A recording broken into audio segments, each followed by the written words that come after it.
ప్రపంచవ్యాప్తంగా Covid sub variant JN.1 భయానక వాతావరణాన్ని సృష్టిస్తోంది. కేరళలో వెలుగులోకి వచ్చిన ఈ కొత్త వేరియంట్ చాప కింద నీరులా దేశవ్యాప్తంగా వ్యాపిస్తోంది. ఇప్పటికే దేశంలో యాక్టివ్ కేసుల సంఖ్య 4,000కు పైగానే దాటింది. తెలుగు రాష్ట్రాల్లోనూ కరోనా కేసులు నమోదవుతున్నాయి. ఈ క్రమంలో వైద్య ఆరోగ్య శాఖ అధికారులు ప్రజలకు తగు సూచనలు చేస్తున్నారు. ప్రజలెవరూ ఆందోళన చెందాల్సిన అవసరం లేదని, అప్రమత్తంగా ఉండాలని, జాగ్రత్తలు పాటించాలని సలహా ఇస్తున్నారు. ఈ నేపథ్యంలో ఈ కొత్త వేరియంట్ బారిన పడకుండా ఉండాలంటే ఇమ్యూనిటీ పవర్ ని పెంచుకోవాలని నిపుణులు సలహా ఇస్తున్నారు. ముఖ్యంగా రోజు తినే ఆహారం విషయంలో జాగ్రత్తలు తప్పనిసరిగా తీసుకోవాల్సిన అవసరం ఉందంటున్నారు. ఇమ్యూనిటీ పవర్ ని పెంచుకోవడంలో కొన్ని రకాల ఫుడ్స్ ఎంతగానో ఉపయోగపడతాయి. బీటా కెరోటిన్, విటమిన్ సి ఎక్కువగా లభించే ఫుడ్స్ తినాలని చెబుతున్నారు. నారింజ, నిమ్మ జాతికి చెందిన పండ్లను తీసుకుంటే రోగ నిరోధక శక్తి పెరుగుతుందని చెబుతున్నారు. కరోనా కొత్త రూపాలను తట్టుకోవాలంటే శరీరంలో ఇమ్యూనిటీ పవర్ పెరగాలి. అందుకే పోషకాహార నిపుణులు ప్రత్యేకంగా ఇమ్యూనిటీ పెంచే ఆహారాన్ని తీసుకోవాలని సిఫార్సు చేస్తున్నారు. చలికాలంలో సాధారణంగానే రోగ నిరోధక శక్తి తక్కువగా ఉంటుంది. అందుకే విటమిన్ సి, యాంటీ ఆక్సిడెంట్లు లభించే ఆహారాన్ని ఎంపిక చేసుకోవాలి. ఈ చలికాలంలో ఉసిరికాయలు మార్కెట్లో అందుబాటులో ఉంటాయి. ఈ ఉసిరికాయల్లో విటమిన్ సి, యాంటీ ఆక్సిడెంట్లు పుష్కలంగా లభిస్తాయి. కాబట్టి రోజు 2-3 ఉసిరికాయలను తినడం హ్యాబిట్ గా మార్చుకోవాలి.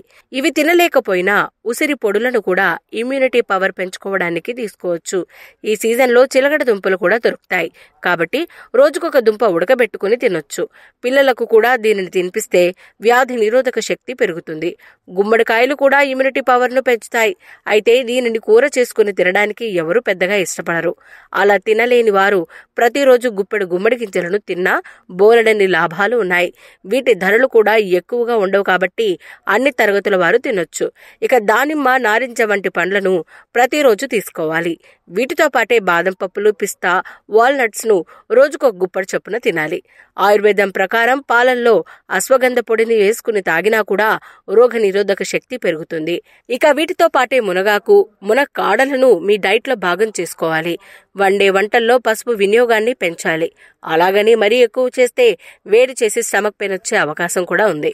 ఇక క్రమం తప్పకుండా వ్యాయామం చేయటం వల్ల మెరుగైన ఫలితాలను పొందవచ్చు. రోజులో కనీసం గంట సేపు ఏదైనా ఎక్సర్సైజ్ చేయాలి. ఒకవేళ వ్యాయామం చేసే అంత సమయం లేకపోతే ఎక్కువగా నడవటానికి ప్రయత్నించాలని నిపుణుల సూచన.